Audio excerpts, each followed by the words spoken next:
We've been over this before, Bea. How did you lose him?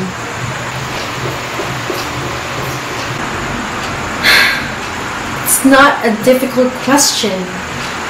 If you don't give this to me, we can't go any further than this. How did you... He left. Where did he go?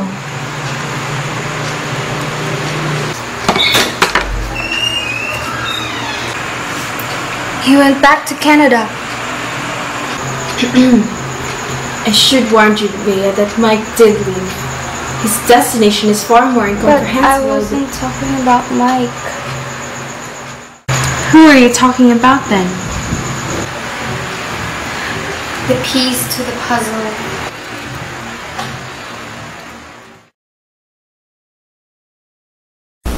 That night, I couldn't sleep. It's been 2 weeks since Max left, and my mom is starting to suspect that I no longer have any hope at being a normal, functioning person again. An irreparable piece of broken toy that no psychiatrist will be able to help me now. As I stared at my ceiling for hours on end, I started asking questions.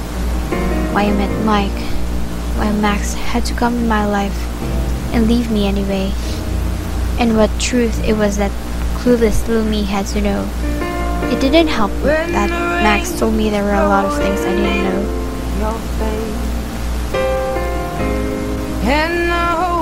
The next morning, I got a letter from Max, and I got my answers. I could offer you a warm embrace to make you feel my love. Dear Bea, you were right. I am selfish and a liar. I did know my brother had a girlfriend. He spoke about you over the phone or in every email sent me every time he had a chance. But I was part of the puzzle, just like you said. In fact, I had been it all along. I will never forget the day when you and I first met. You were wearing a brown dress with a black sweater. I simply couldn't take my eyes off of you. And from what I could see, you couldn't take your eyes off of me either. Wow, now I know what to call it. Cosmic connection. Isn't that what you said it was?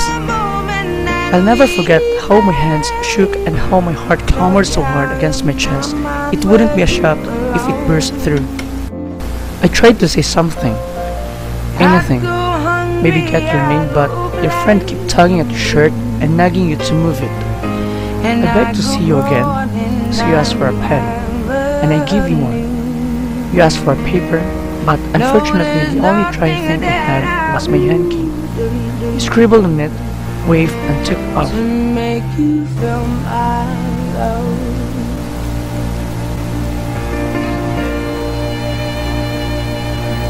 That night, I hung my hanky with your handwriting on it on my fridge. It had a date and an address. I stared at it for a bit too long that my twin brother noticed it. The next day, I got a call from Canada University that said they wanted me to fly out the same night. They had a position for me in their exchange program, which was almost impossible to come by. I was torn between meeting you and flying to the States to finally see the fruit of all the hard work I had to put in. I decided to go, and I didn't realize then that I was making the biggest mistake of my life. I asked my brother to come and meet you and to explain everything to you. Well, now you and I know he didn't comply to the explain everything to you part. He fell instantly in love with you, Bea, and pretended to be me. I must say, I can't certainly blame him for that. He called and told me how he messed up the exact same night you two met, and for some reason I found it in myself to forgive him. He used to call me every night to ask me whether he should tell you the truth. He sounded so scared and so in love that I only had one answer to give him: no. But I have to admire my brother for making the attempts to tell you even on his deathbed, even through his last few breaths. Bea, I had to come back here, miles away from you because I had to clear my head.